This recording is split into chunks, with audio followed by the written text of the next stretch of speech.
nói đà Santa Monica sao thay cho prom thi rong go hiện nhất trong lần tôi hiện sự tôi sẽ được tôi sai sự hay là sai hay là chỉ học hay sự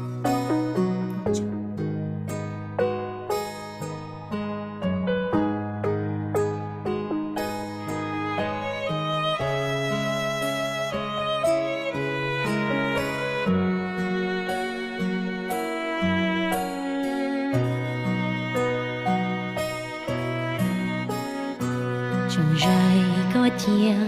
hậu sẽ từ giờ chỉ mua trong chữ trao lưng từ nó thì hậu cũng sẽ chẳng mua có nhau chẳng nhớ cho con chỉ phụ từ bao